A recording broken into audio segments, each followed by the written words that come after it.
पांडे जी बैठे। हाँ। राम बहादुर ड्राइवर साहब। अच्छा। आप पंडित मार्केट और फगेरे लाल भैया दिलावरपुर वाले भाई जी। ये 10 रुपए आपको दिए हैं और फरमाइश अभी छोटी हो बालम जवान होने दो। अच्छा। अरे देखिए हमारे रामदास भैया आप बंजारे वाले रामदास भैया की तरफ से 10 रुपए हमको मिले हैं। हमारी तरफ से बहुत बहुत शुक्रिया। और हमारे भतीजे आए हैं भाई बेलाहरी से भतीजे आए हैं हमारे मोहम्मद सद्दाम की तरफ से भाई 10 रुपए हमको मिला है। हमारी तरफ से भाई सुना के गाना अभी छोटी हो बालम। ठीक ठीक।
ये हमारे हो बुरा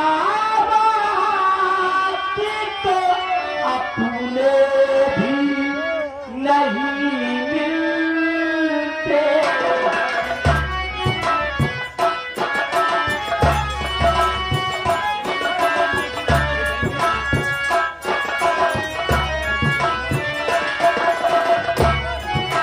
हो बुरा तो अपने भी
राजेश कुमार डीएम ऑफिस आप लखनऊ से आए हैं भाई 30 रुपये व्यवहार दिए हैं लिखा जाएगा।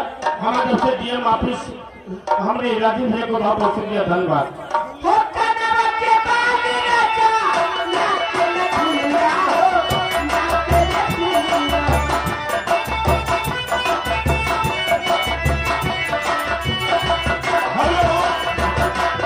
ये हमारे भजनी भैया बैठे हैं भाई हमारे भजनी भैया की तरफ से भैंसा वाले भजनी भैया 10 रुपये भाई उनका देने कहे कि घनश्याम नकारा वादक आए हैं। अच्छा।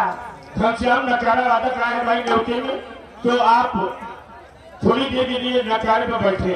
बहुत बहुत शुक्रिया। आइए फरमाइश आइए और खाली साड़ी नहीं कमर में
लगता फिर सारे से नदिया पे मचल रही हाय हाय रे नदिया पे।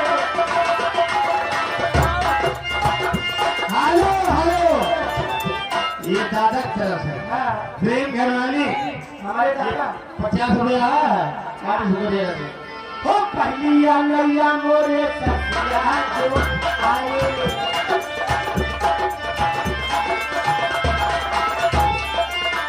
ये हमारे बड़े यात्री ओम प्रकाश भैया दिल्ली से जो हमारे आए 10 रुपये आपके लिए, 10 रुपये हमें तो चला। सुनसान हो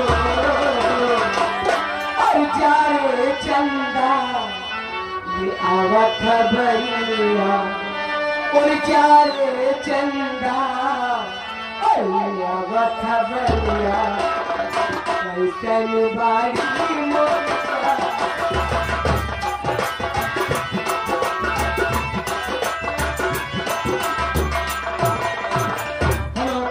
डॉक्टर रवि गुप्ता फिजानगर भाई। डॉक्टर भैया 50 रुपया हमारे का व्यवहार देता है, 20 रुपया डॉक्टर का देता है। दाखिला हमारे वही छाया हुआ नाम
हेलो